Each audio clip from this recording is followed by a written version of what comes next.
primeiro agradecer aí o espaço para essa conversa, né, para esse bate-papo que a gente vai ter. A gente vai falar de Strategic Sourcing aí. Na verdade, assim, a gente vai juntar um pouco do Strategic Sourcing com um pouco do caminho para a supply chain e as oportunidades que estão surgindo no pós-pandemia, né? Eu vou dar alguns exemplos, obviamente, da Samsonite, enfim, mas a gente vai falar bastante do conceito aí desse novo Strategic Sourcing, do que se tornou mais relevante a gente observar nesse novo contexto global que a gente tem em termos de manufatura global, de empresas de cadeias globais, né? Então, rapidamente, sim, eu sou um profissional aí que estou em supply chain há 20 anos, né? Saudade de quando dizias que era um profissional com 10, 12 anos, agora já estou há 20 anos aí trabalhando em supply chain. Eu tenho passagens por empresas varejo e indústria, né? Então, trabalhei bastante tempo no Grupo Pão de Açúcar, peguei toda a transição para o Grupo Casino, enfim, participei de diversos projetos em várias áreas, né, no Grupo Pão de Açúcar. Trabalhei na Estée Lauder, né? E aí já voltando para um cenário de indústria, né? No setor de cosméticos, né? De beauty. Também trabalhei na VF, outra empresa semelhante à Estée Lauder, também uma cadeia global, né? E com atuação também voltada para branding e no segmento de têxtil, né? O garment.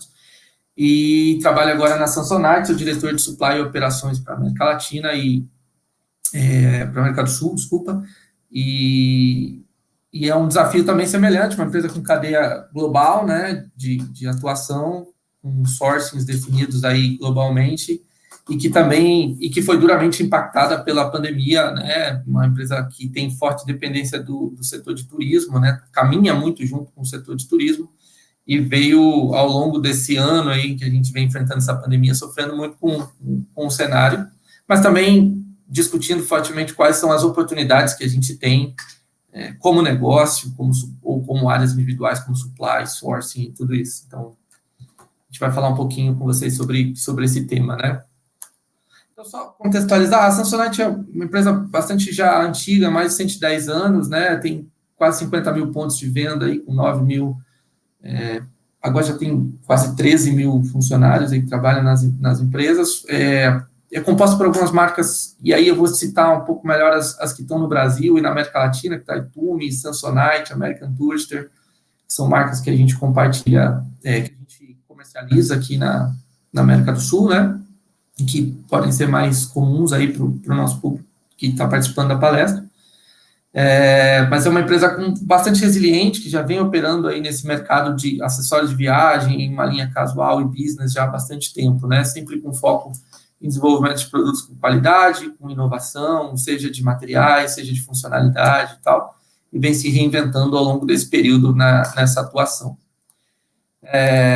Só para contextualizar, uma empresa que opera em diferentes canais, tá? Então, ela já tem esse contexto de operar em wholesale, em retail, em B2C, né, com o e-commerce e com franquias, né? Então, passa por esse contexto de ser uma empresa com sourcing global e com estratégia de gestão também de multicanal, né, que torna põe uma pimenta aí no desafio do modelo de gestão de supply, que é o que vem acontecendo ao longo do tempo, né, as empresas abrindo diversos canais e de certa forma, aumentando essa complexidade. Ao longo do tempo, é uma empresa que, nesse modelo, né, passou por esse tipo de transformação que quase todas as empresas que passaram a operar globalmente passaram, né? Então, é uma empresa que começou seu processo de manufatura nos Estados Unidos, né, e foi evoluindo e se aproveitou do momento aí entre a década de 90, né, nos anos 2000 ali, que todo mundo passou a fazer globalmente suas produções, né? Tem uma evolução aí do sistema de distribuição, principalmente do frete marítimo, né, que começa a viabilizar custos e lead time para que as empresas façam esse tipo de manobra.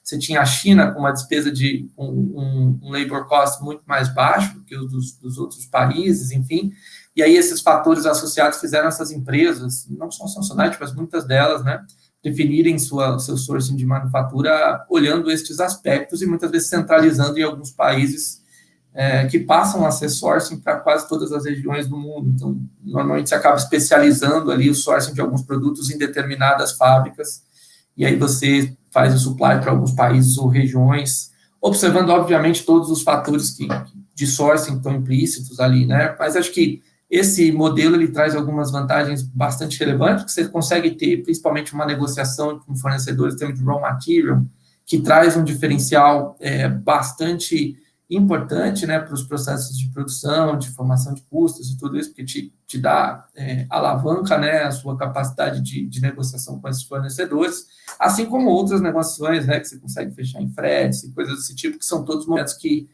compõem ali a formação de custo do negócio. Mas esse é um movimento que ficou muito claro aí ao longo dos anos, né, o próprio movimento de industrialização da China, né, deixando de ser um país completamente não, mas muito forte, voltado para a agricultura e desenvolvendo toda a sua indústria e fazendo essa migração da população, né, que vivia em countryside, vindo para o centro para poder trabalhar nessas indústrias como oportunidade de melhor de vida e tal, de fomento da economia. Não é à toa que o país seguiu crescendo ali, as taxas que cresceu ao longo desses últimos anos. Então, acho que nesse contexto, a Samsonite, como outras empresas globais, passaram também por esse modelo, né, de uma espécie de centralização de produção e sourcing em países bastante específicos, e acho que a Ásia se destacou bastante, né, nesse cenário, principalmente a China, enquanto a relevância.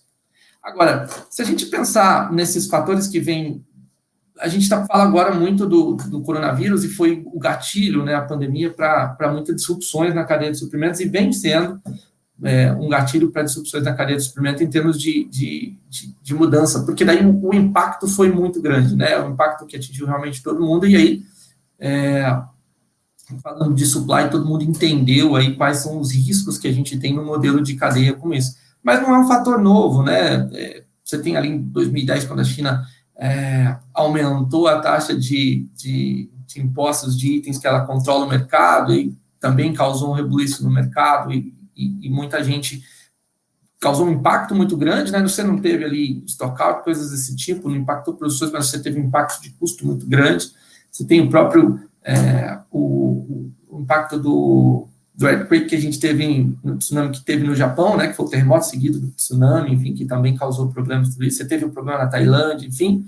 Por último, talvez antes da pandemia aí, que a gente vem notando, né, de forma mais latente nas discussões de sourcing global, foi toda essa discussão essa trade war que aconteceu entre Estados Unidos e China, que por serem países, né, que representam muito em termos de consumo, tem muita capacidade de consumo interno, coisas isso acaba obrigando as empresas a rediscutirem todo o seu sourcing global, né, porque a partir do momento que você tem uma sobretaxa de um produto que está produzindo na China, para os Estados Unidos, que é extremamente relevante para um mercado extremamente relevante para todas as empresas, ou para a maioria delas, mas você obriga outros países ou regiões reorganizarem seu sourcing para outros países que não estão sendo impactados por esse momento. Por isso que aí acaba desenvolvendo países que estão ali na Ásia, como o Vietnã, né, que passa a ter um papel importante nessa discussão de sourcing global, enfim, por conta de todas essas demandas que a gente vem vendo, né? Agora, todas essas demandas são gerenciáveis e não impactam, de certa forma, a cadeia global, como a pandemia está impactando, né? Porque você consegue gerenciar melhor esses aspectos, de certa forma, isoladamente. Agora, você tem um cenário onde o mundo inteiro foi impactado, você ainda tem os parques industriais em alguns momentos funcionando, os outros sendo impactados pelo fornecimento de raw material, enfim, coisas desse tipo, e aí você passa a ver várias indústrias que têm essa estrutura de supply chain dependente, de single sourcing, ou a cadeia, né, vai se desenvolvendo dessa forma, que acabam passando por momentos bastante difíceis com toda essa disrupção que aconteceu. Agora, movimentos como esse, né, como esse da pandemia do coronavírus, eles normalmente trazem oportunidades de mudanças importantes aí que realmente podem acelerar negócios de forma bastante rentável, né, com adequações que a gente acaba sendo obrigado a fazer neste modelo, né. Então, eu estava falando da economia, a gente sabe que os consumos estão muito centralizados, então, quando você tem a discussão aí da trade war para Estados Unidos e China, em teoria, os dois países que realmente sofrem menos com isso são os dois, né? Porque tem um consumo interno muito forte, então facilita. Para todos os outros países, você acaba tendo muito impacto numa discussão como essa. Então, não tem como você ter um movimento pequeno entre esses dois países e não impactar os demais. Então, esses aspectos todos, eles trazem uma dificuldade adicional para essa discussão de sourcing, né? No contexto, ele já é um contexto complexo, né? Porque você tem aí os premiums globais, você tem toda a questão de frete internacional, você tem toda a questão de cadeia de suprimentos em termos de raw material e tudo isso. Então, você fazer grandes mudanças de supply chain envolve um risco muito grande, né? Então, acho que a cadeia aqui hoje a gente pode estar com um exemplo que mais sofre isso, e a gente, como empresa, tem um pouco desse contexto no nosso supply chain. É uma cadeia têxtil que eventualmente trabalha com fast fashion e trabalha com um produto regular, e aí você monta a sua cadeia de forma global, mas você fica extremamente distante dos centros de consumo. Então, para exemplificar, você produz na China e vende no mundo, né? A Ásia se beneficia porque está super próximo, né? Mas pensar numa região como a América Latina é muito mais complicado, porque você tem uma capacidade extremamente reduzida de reação à variação de demanda, e com lags de produção muito grandes, né? Então, você faz o forecast no lag 1, é quase que possível que você chegue lá no lag 6 com uma acuracidade adequada. Então, você tem essas características que vão impactando o negócio, no sentido de você ter alavancagens de markdown no negócio para poder equalizar inventário e oxigenar o line-up, porque são duas coleções, normalmente no fast fashion, você tem ali o primavera-verão e o outono-inverno, né? E, enfim, e aí os produtos que vendem bem, vendem, e você vai ter ruptura. Os produtos que não foram, você vai ter que fazer markdown, você carrega inventário. Então, todas essas características em cadeias como essa, que são organizadas globalmente, trazem esse tipo de risco para o negócio, né? Dessa reação muito diminuída em relação a esse tipo de coisa, né? Em relação à variação de demanda. Essa é uma discussão que vem sendo extremamente feita aí nessas cadeias há alguns estudos, inclusive, que já apontam para essa viabilidade, depende do negócio para o negócio, obviamente, mas desse deslocamento de supply para outras regiões, para que você tenha essa capacidade de resposta a esse tipo de variação de demanda, e que toda essa reorganização teria um offset aí pelas reduções de markups, enfim. Então, grandes redes já vêm discutindo isso, né? A gente não é diferente, vem entendendo como é que a gente vai se organizar em termos desse modelo para suportar a operação, né? Essa dificuldade nessa capacidade de reação à demanda, ela deixa a empresa extremamente vulnerável. Então, acho que esse é um aspecto bastante relevante. E aí, enfim, tem outros aspectos econômicos, obviamente, que vão compor vão fazer uma parte importante nessa discussão. Quando você está em modelos de cadeia global, você tem altíssima dependente da variação, por exemplo, do preço do frete marítimo, né, que ele é parte da composição do seu landed cost, do modelo de importação, e, principalmente, você tem uma alta participação da variação do câmbio, né, que também tem uma influência extremamente relevante na formação do custo landed no processo de importação. E se a gente pensar exatamente num modelo, num país como o Brasil, né, pensando nesse contexto global, em todos esses impactos que a gente tem numa cadeia como essa, eu botei aqui um pouco dos efeitos que a gente teve, né, não vou entrar um pouco no detalhe, mas a gente entrou numa recessão por conta de interferências do governo. Não estou dizendo quem está certo, quem está errado, tá? Estou relatando os fatos, mas, enfim, você tem um modelo ali de dificuldade de modelo econômico, por interferência do governo, né, na economia, em vários setores e tal, que vem na sequência, precedem, né, um impeachment e tal, e um momento de recessão muito grande. Enfim, é um cenário político e econômico, de certa forma, muito mais estável, assim, o que a gente vem vivendo. Mas aí, pegando principalmente esse impacto que a gente tem na cadeia de suprimentos, tirando todos os outros, tá? Porque você tem o impacto da inflação, do consumo, tudo isso, que são coisas que você trata ali, vou dizer, num modelo meio microeconômico, porque são impactos do mercado interno, né? Mas a discussão, por exemplo, do câmbio, né? O Brasil foi o país mais afetado pela variação cambial que a gente teve aí nesse momento. Predominantemente os países subdesenvolvidos tiveram desvalorização cambial, mas o Brasil foi o que teve a maior desvalorização cambial. Então, se a gente olhar o dólar, por exemplo, em setembro, ali, meados de setembro de 2019, onde se operava com um desembaraço com um câmbio de 3,7, 3,8, hoje a gente vê aí uma nacionalização com FX rate de 5,6, chegando até 5,7. E aí a discussão para isso ela ainda é muito incerta, porque, enfim, tem teorias que mantém o dólar aí nessa casa de 5,50, pelo menos aí para 22 e 23. Tem outras teorias que já trazem aí o grande risco que a gente tem do teto de gastos, coisas desse tipo, que podem disparar o dólar a 6,50 e tudo isso. Então, modelos de cadeias globais como esse, eles ficam expostos a esse tipo de situação que você tem em regiões específicas, né? No final, né, gente, isso é direto em rentabilidade, porque você tem uma variação cambial que consome a formação do seu custo, incrementa, né, a formação do seu custo, por consequência, consome gross margin, que é a rentabilidade direta do negócio, seja para o canal que for.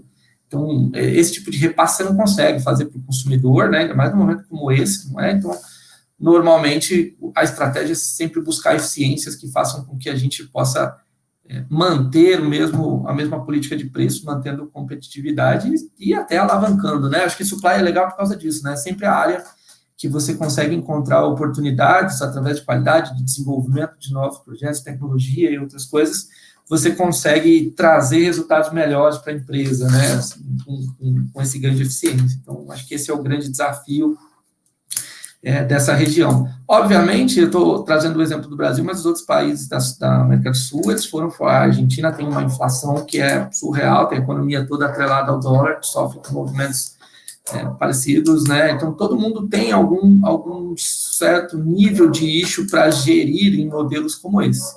Além de que, né, você tem aí uma cadeia de frete marítimo que é muito engraçado, você tinha um frete aí de 1.300, 1.250 dólares por container, né? Sei lá, até o final de 2019, primeiro mês ali de 20. E depois, hoje em dia, a gente chegou a ter cotações de frete marítimo em torno de 9 mil dólares por navio, China-Brasil. Hoje a gente vem operando aí com 6, ainda está bastante distante dos 1.300 que a gente pagava ali, mas eu acho que é mais temporário, né? Isso tende a normalizar, um pouco diferente, talvez, do efeito do câmbio e outros efeitos macroeconômicos. A própria guerra fiscal entre Estados Unidos e China acaba afetando as regiões, de certa forma, como eu disse, né? Então, isso nos obriga a buscar essas eficiências e fazer um modelo que conviva com esse sucesso, com esses desafios. Isso veio atrelado à pandemia, né? Porque a pandemia, ela trouxe, de certa forma, esse modelo mais desafiador, né? Você tem o one single source, então falta produto, falta frete, falta uma série de coisas e você fica dependente, né? Porque no final ninguém hoje em dia monta cadeias de supply onde você está completamente autossuficiente, né? Que você consiga produzir e gerir o seu produto de uma forma com 100% de controle. Você tem inter-relações, alianças estratégicas entre as empresas que subsidiam esse tipo de operação. Então, como acontece numa indústria automotiva, onde você vai montar um carro, você não tem controle, por exemplo, da tecnologia de touchscreen ou do algoritmo que você usa para o controle ali do equipamento de multimídia e coisa desse tipo, você está dependendo de um terceiro. Então, esse é o desafio de todas as cadeias, e para a gente não é diferente, né? Você tem uma cadeia que você não tem o controle 100%, dada a complexidade que a gente vai atribuindo aí na montagem dos produtos. Às vezes a gente fala assim, mas é mala de viagem, mas tem uma série de componentes, desde do matéria-prima ali, do tecido, do nylon, do fecho, e uma série de coisas ali, do carregador da mochila que está ali dentro, ali para você usar o celular, tem várias coisas aí no meio que acaba colocando a gente também nessa posição um pouco mais crítica de formação de cadeia de suprimentos. Então, dentro dessa discussão que a gente vem tendo aí, o que vem aparecendo, alguns dos desafios que vem aparecendo, né, principalmente esse, né, de você ter, primeiro, tem uma questão de dados aí, em termos de gestão de cadeia global, muitas vezes você tem impactos e não está completamente integrado na cadeia, né, então falta um volume de dados, uma granularidade ideal para você fazer essa gestão, e aqui é bastante simples, né? Porque a informação, ainda que esteja muito... A gente hoje tem um modelo de gestão em termos de informação muito forte, principalmente aí no que a gente captura no canal de e-commerce, né? Em termos de hábito de consumo e coisas desse tipo, mas a gente, de certa forma, as empresas ainda têm bastante oportunidades em termos de informação para gestão de cadeia de suprimentos na granularidade que precisa e com o nível de integração que precisa, né? Então, acho que esse é um dos primeiros challenges que a gente entende aí agora para o futuro. Acho que a questão do single sourcing, né, que é um risco tremendo, porque você fica completamente exposto num modelo como esse.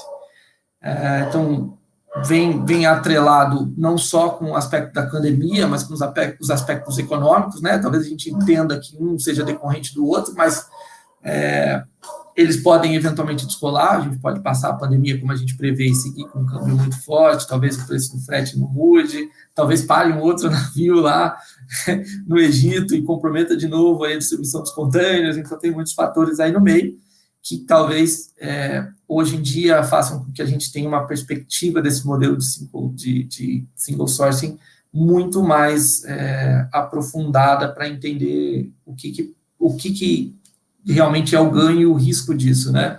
Para entender qual é o melhor cenário. E aí entra, obviamente, uma gestão de trade-offs, que é nosso dia a dia em cadeia de suprimentos, né?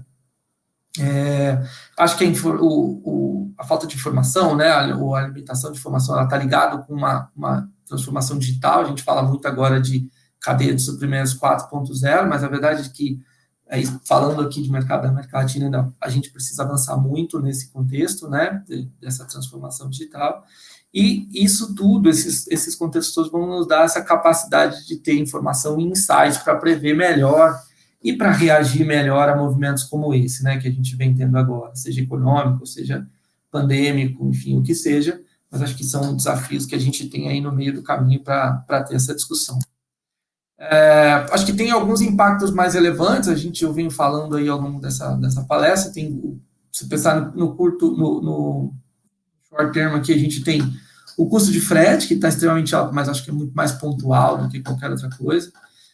Você tem o custo de raw material variando muito, né, porque você tem alguns segmentos foram muito acelerados, outros pararam completamente, você tem falta de embalagem, acho que todas as indústrias estão sofrendo um pouco com isso. Você tem impacto nos lead times, que basicamente, para quem opera em importação e tem frete marítimo, você tem essa crise dos containers agora, então, às vezes, você tem até espaço, né, no armador, mas não tem o container, ou não consegue gerir isso.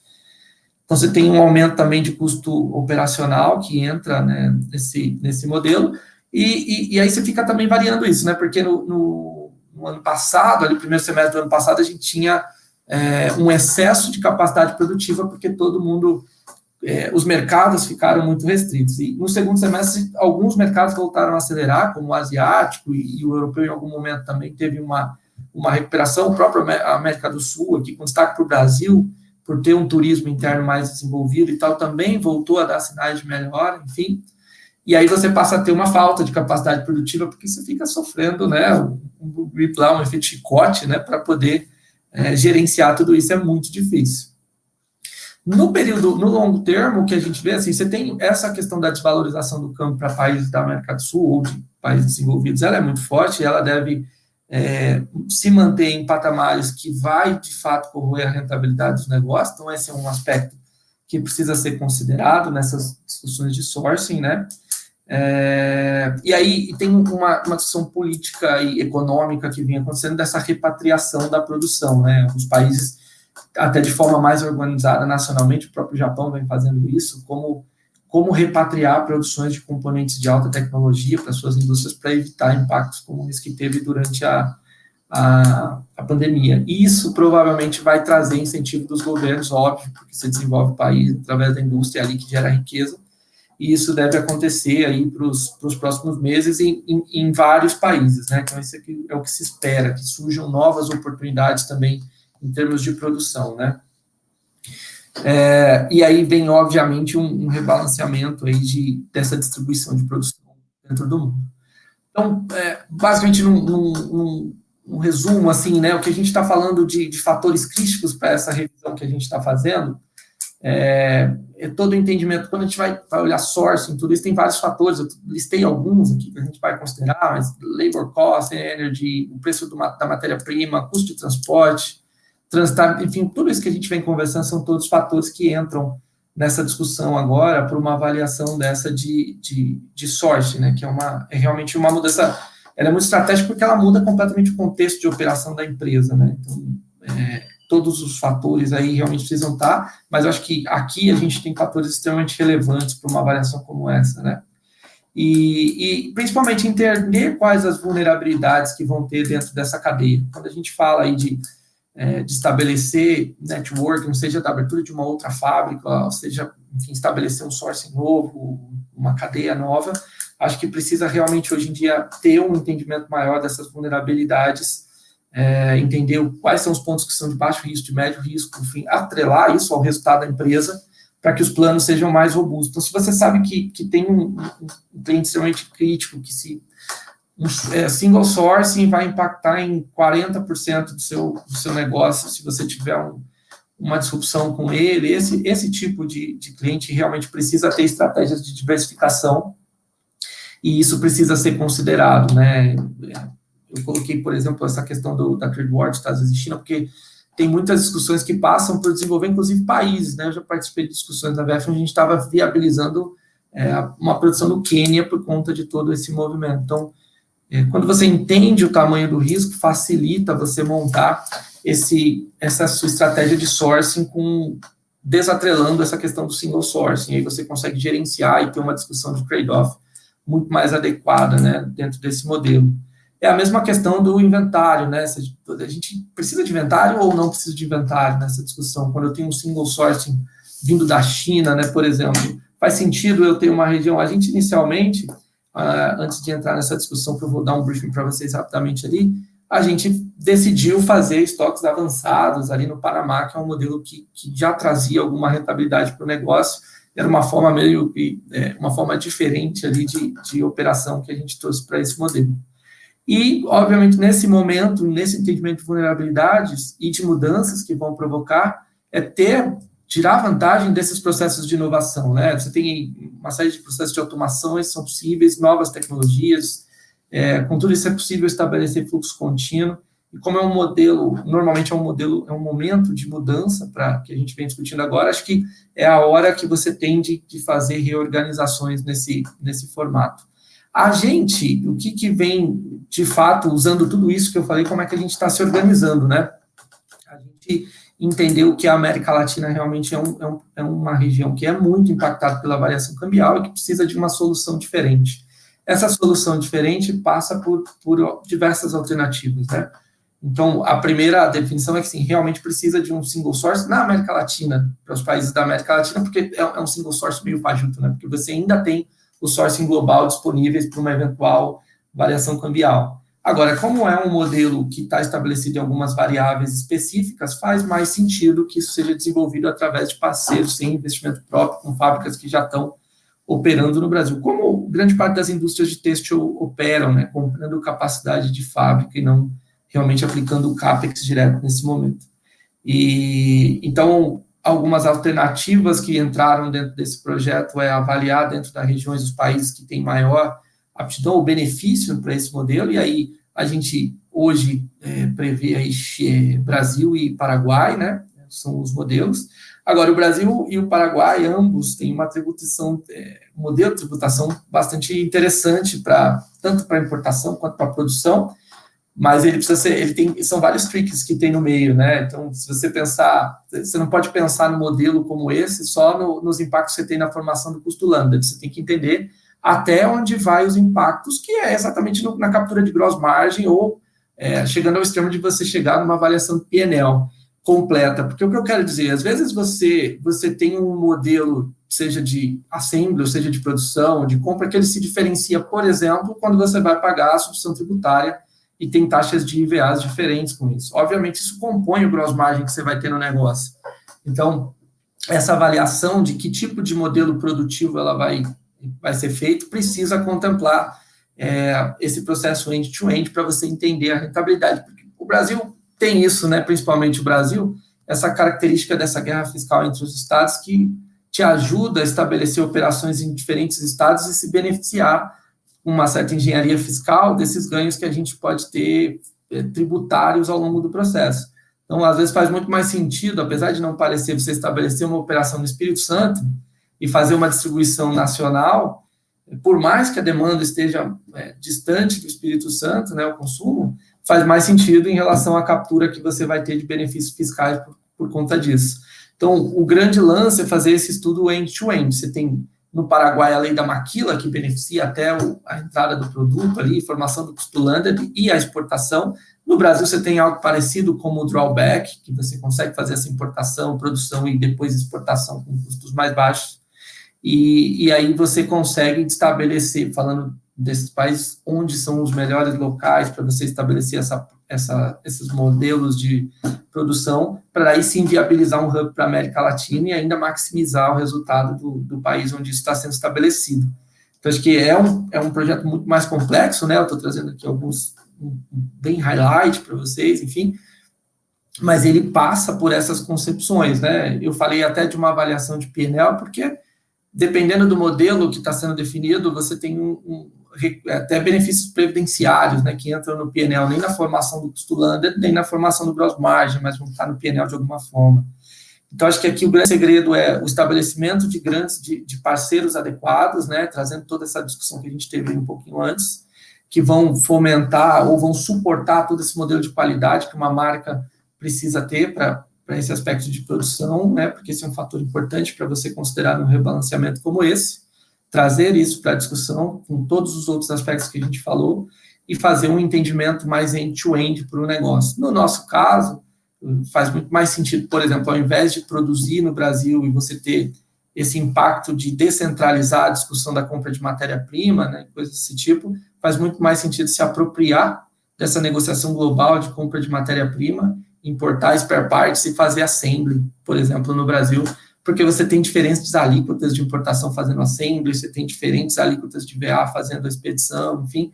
Então, você consegue construir, a gente conseguiu construir um modelo que viabilize um hub da América do Sul, baseado nessas premissas e entendendo essas nuances que a gente tem aí em termos fiscais e tributários, seja no mercado interno para distribuição, seja para exportação para a América do Sul, seja para importação de produtos ou spare parts que estão vindo de outros países, né? Acho que você se apropria desse end-to-end, tem muitas oportunidades por conta da Guerra Fiscal Brasil, mas também tem os acordos aí bilaterais que a gente tem, por exemplo, como o Mercosul, que você consegue usar para viabilizar modelos como esse. Então, indo aí mais para o final aí da minha conversa com vocês, acho que esse é o grande norte, assim, do negócio que a gente tem. Então, a gente está agindo exatamente nesses aspectos aí para poder viabilizar tudo isso que eu mostrei para vocês, né? Tem uma integração muito grande aí agora de informação e tal, para viabilizar todo esse estudo e fazer com que a empresa siga com essa estratégia de forma adequada agora na execução, né? Para realmente colher os benefícios que a gente está buscando. É isso, gente. Boa, muito bom, Ricardo. Acho que foi uma boa visão aí, macro, né? Considerando o end-to-end supply chain, né? E já também pensando na questão das redes digitais, né? Na verdade, né? A questão linear da cadeia de supply chain, aquela ideia ficando para trás, em função do cenário que a gente vive, de alta mudança, o VUCA, né? O VUCA World que a gente fala, e obviamente as ferramentas e tecnologias disponíveis para nos ajudar com dados, mais a questão da pimenta que tu falou lá, do Omnichannel, né? Que dificulta ainda mais a gestão da cadeia. Isso realmente são desafios enormes, né? É verdade. Tem um movimento bastante interessante, né, nessa questão da multicanalidade nessas indústrias, ou muitas indústrias, que é um certo bypass, ou pelo menos uma tentativa de bypass no canal de retail, né? Assim, você pega muitas indústrias agora tem isso, né?